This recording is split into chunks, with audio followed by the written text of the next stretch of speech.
With the coronavirus hitting countries around the world, the U.S. State Department has issued travel advisories for American citizens, including for China, Italy, South Korea. The advisory for China is a level 4. Americans should not travel there. This comes as the number of infections in the United States has topped 200 with 12 deaths. Join us now with more on the U.S. response to the virus. Secretary of State Mike Pompeo. Mr. Secretary, it's great to have you in, especially in studio here. Great to be with you.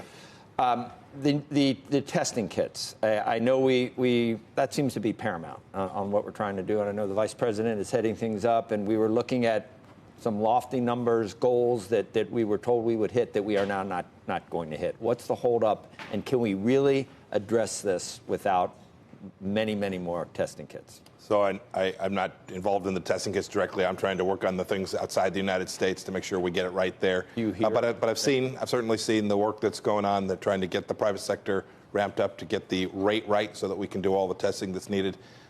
We'll work hard at that. We have taken this incredibly seriously. We'll continue to do that. The testing kits are one element of America's effort to reduce risk. South Korea is testing hundreds of thousands of people, and was it the original? Well, you're not an expert. I don't know if you're the person to ask, but it was the original reagent from the CDC that they didn't realize didn't work properly. Or? Yeah, I'm not the right person to ask. I've not been involved in that level of the detail. But you would concede that's something that we got to get it. We've got to get it right. We got to. Yes, sir. Here's something you might be able to address, and that is, I'm hearing from Eunice, the restaurants. Eunice reporter based in Beijing. The restaurants there's people in restaurants again. People are going back to work. It almost looks like China has had some success in dealing with this and capping it. We would hope that could happen in other countries around the world, including the United States, but we're told that we don't have the same type of capability to quarantine people because we're not, as authoritarian as the Chinese government, as the Communist Party. Could we have a similar success here with our civil liberties that we take for granted? Yeah, I'm confident we can handle it here. I'm confident that we'll handle it better than any nation in the world. I'm happy you complimented the Chinese Communist Party today, but remember, this is the Wuhan coronavirus that's caused this, and the information that we got at the front end of this thing wasn't perfect, and has led us now to a place where much of the challenge we face today is put us behind the curve. And that's not the way infectious disease doctors tell me it should work. It's not the way America works with the transparency and openness and the sharing of the information that needs to take place. It has proven incredibly frustrating to work with the Chinese Communist Party to get our hands around the data set, which will ultimately be the solution to both getting the vaccine and attacking this risk. The Chinese government is now pushing back, and again, Eunice Yoon has been reporting some of what they've put in the state-run media, where they say that it's not clear that this even came from China at this point, and that they're mad at the United States for not thanking them for the efforts they've taken to try and slow it down to this point. What do you say to that? I'm happy about the efforts that they have taken, but no less authority than the Chinese Communist Party said it came from Wuhan. So don't take Mike Pompeo's word for it. We have pretty high confidence that we know where this began, and we have high confidence, too, that there was information that could have been made available more quickly and data that could have been provided and shared among health professionals across the world. It's most unfortunate. Let me ask you about travel, though. There was a producer from Vice News who took to Twitter yesterday who had flown in from Italy, gone through customs at JFK, and said that she was not asked at all about her medical situation or whether she had been exposed to the virus or anything like that. What type of confidence should we have when you hear reports like that? She'd been coming in, not necessarily from an area, I think, that was the epicenter of this, but nonetheless, I think people are looking to try to understand sort of what not travel bans per se, but how customs is looking at this as people are coming in and out of the country. So those are reasonable questions. I would urge everyone not to rely on anecdote stories that one hears about a particular instance, but look at the actions that we're taking. So you're right.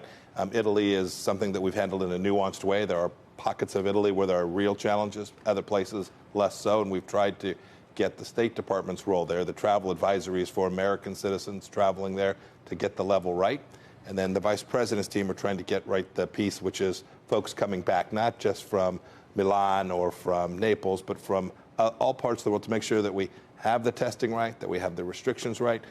We also don't want to overreact. We don't want to get this wrong in ways that are disconnected from the science and the reality. So we work every day to make sure all across the United States government, indeed our CDC and healthcare professionals working all across the world to share information, both to reduce risk here and then begin the important work on the vaccine as well. At this, you just have opinions like go ahead, Andrew. You want to follow up? Well, no. The only follow-up I was going to ask about that is, do you want people self-quarantining when they're coming back? I mean, we had heard a story yesterday. Again, all these are anecdotes. There was somebody who actually had the virus on a plane. There were something like 223 people on a commercial plane, and apparently everybody on that plane has now been asked to quarantine themselves. The question is, how long do those quarantines go on? Should schools get shut if people on that plane have children? I mean, it becomes very complicated very, very quickly. It does. It gets complicated very quickly. Here's what I'd urge all your viewers.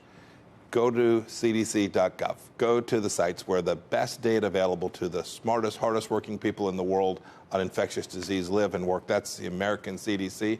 They will make very clear what the U.S. government's recommendations are, and that's the place to go. There's a lot of websites out there saying a lot of things with a lot of anecdotes. The data often turns out to just be wrong. But at the same time, so much of what the CDC is doing has been criticized. There was that nurse yesterday who came out publicly who was very upset about, I mean, from the Seattle area. Again, all anecdotal, and you're hearing these one-off stories, but to the extent that we're trying to inspire confidence or you want to have confidence in all of this. It's a complicated world. People can go on social media and say a lot of things. I've watched the U.S. government's response to this since literally the day we first learned, the day the State Department was asked to go rescue Americans from the center, the heartbeat of where this began in Wuhan in Hubei province, and the excellence of our team, our medical professionals, my team, my diplomats that rescued hundreds of Americans. I've watched the U.S. government respond. This response has been serious, robust, and will continue to be. I have a personal question for you. When you walked in, I said, are you shaking hands? And you shake hands with lots of people from international places. And you said you still were shaking hands. Tell me what you know about the virus, because you've been spending a lot of time with people at the CDC. I do what the CDC tells me to do. I wash my hands. I take all the precautions. I'm behaving the way that the CDC is asking every American and everybody around the world to behave. So no fist bump for you. I'm happy to fist bump, too. I saw my son last night. That's what we did. At the town hall the president had last night, he stayed after and he addressed how much he doesn't like shaking hands his whole life. He never has. I mean, that's right. Yeah, right. And he said, but I will shake as many hands as anybody who wants to shake my hand here tonight. I'm gonna shake their hand. We shook hands. We did shake hands. We didn't actually hug, did we? No, because I'm mad at you for Wichita State, actually, for that recommendation. I watched the game last night, too. I'm working my way through it. Yeah. A lot of anxiety. Can we just, Secretary of State, there's a few other things that you're dealing with. Actually, I wanted to ask you, is Secretary Azar, is he still a point man? He was pulled from some of the appearances today and over the weekend. He is still he's not thought of less favorably. He's the person that the State Department primarily interacts with. We sent to work with the Vice President a woman named Deborah Birx, who works for me at the State Department, who's been working on global health issues for most of her life to help the team.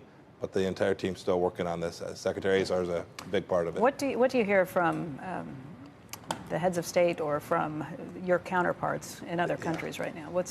So as I have traveled these past weeks, what they want is American help.